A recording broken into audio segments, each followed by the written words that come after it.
Approaching 6:49 this Tuesday in our headlines before you head out. In today's Smart Start, a family of four is without a home currently after a large fire in Caledonia. More than 12 agencies responded to that 3-alarm call in Livingston County Monday afternoon. Earlier in the day, the tenants say they had friends and family over for a fire in the backyard to celebrate a birthday and attempted to put it out before leaving for dinner. Later on, a loud boom could be heard by a neighbor. That turned out to be the fire. Within 2 to 3 minutes, I started smelling smoke, and then my neighbor rushed us out of the house. And then within a couple minutes there, it was just nothing but continuous explosions afterwards. I was terrifying, to be honest with you. I mean, I could feel the heat in the house.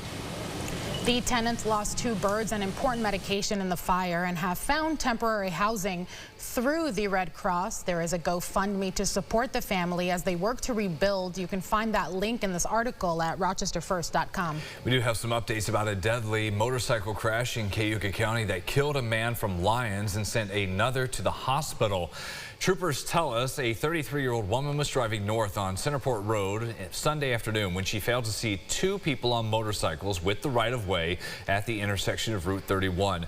Both cycles T-boned the passenger side of the woman's SUV. 35-year-old Brandon Paradise died at the hospital. A second rider, a 36-year-old man from Lyons, is still hospitalized. A passenger in the SUV was treated for minor injuries. That investigation is still ongoing. We now know the name of the driver killed in a deadly 3-car crash Friday afternoon in Perrington. The sheriff's office tells us 73-year-old Wendy DeMarzo was killed after crashing into a Toyota and colliding with a dump truck at Macedon Center and Copper Beach Run. The 2 other drivers were not injured.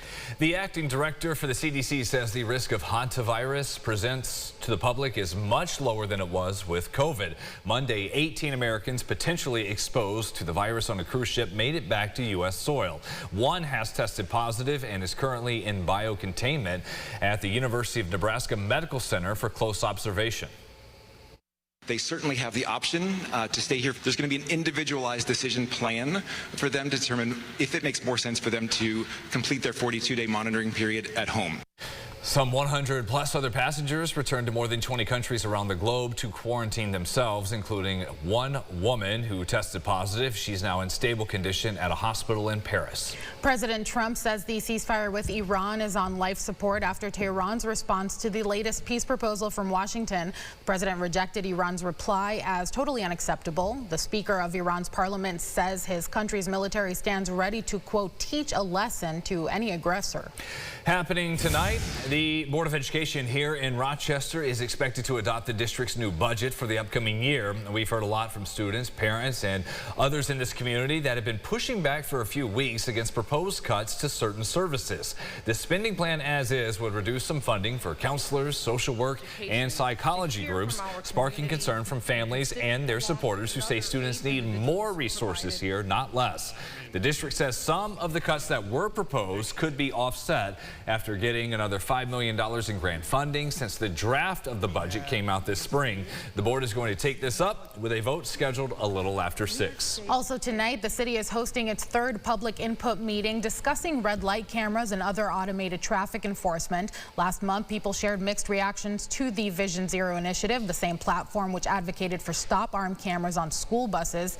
City leaders say Rochester's traffic safety issues are outpacing other cities across New York with too many crashes and deaths. Some support the speed or red light cameras to ticket those who actively endanger other drivers, pedestrians, or cyclists. Others are pushing back, citing costs and equity from the last red light program in Rochester that ended 10 years ago. Tonight's public meeting is scheduled for 6 at the Edgerton R Center. 7 minutes to go until 7 o'clock. Your sunrise traffic updates just a little west of 390 in Henrietta. There is an issue reported Clay Road and West Jefferson Road. No reports, thank goodness, right now of any serious injuries from that accident. That's the view over downtown from our Greater Rock Sky Eye. We will check that Tuesday morning commute again with another live update when we see you at 7:25 during CBS Mornings. It marks the 5th day of the Lilac Festival, and you can expect to see our Teresa Marzenberg and Eric Sneidel over there to showcase all that there is to enjoy. Starting out the day, the Lilac Local Farmers Market runs from 10:30 to 4. Then you can listen to high school band performances starting at 2. To wrap up the day, you can expect expect a Rochester Hall of Fame takeover with Scott Mayo and Primetime Funk, The Dogs, and Stony Lonesome at 7. Plus, throughout the day, there will be lots of food, fun for the kids, and of course, lilacs. For the festival map and schedule, you can visit rochesterfirst.com. A lot going on. I'll be out there midday this weekend. Looking forward to that. Seeing everybody with our booth. It was fun. Yeah?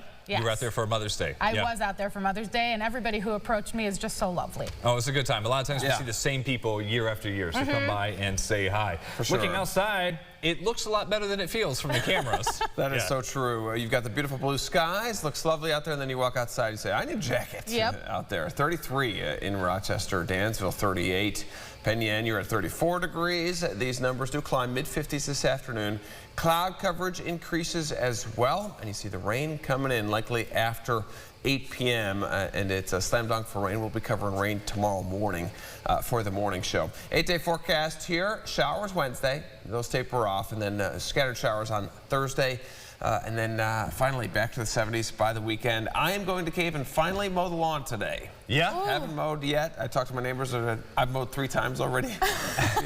I've mowed 0, so I finally will get out on the mower this afternoon. I had someone come over and be like, hey, I know you work a early schedule. Is it a little late, like 7, 8 o'clock to be doing the yard work? What am I supposed to say? Yes. No? Be honest. Yeah, it's too late. Like, don't do it. I was as long as the sun is it's set. fine. It's fine. Take care of that. We'll see you at 9 o'clock on the podcast, Second Cup of Sunrise. I got a lot to talk about. I just don't know who I'm going to be talking with. That's true. James is stepping out. I'm so out of here. Got to find a co-host. We'll have that surprise. Got a lot of stories from the Glen. You talk to yourself. Yeah, I might do that. Do it all the time anyway at the desk. Thanks for watching, everybody. CBS Mornings up next.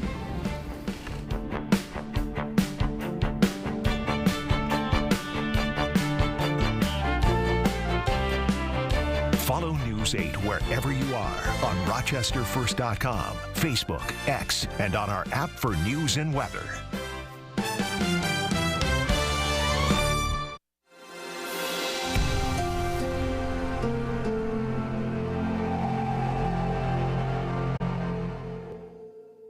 Get the Rochester First streaming app today for everything you love from News 8 on demand. Plus exclusive shows you won't see anywhere else. Search ROC and download for free on Roku, Amazon Fire, and Apple TV.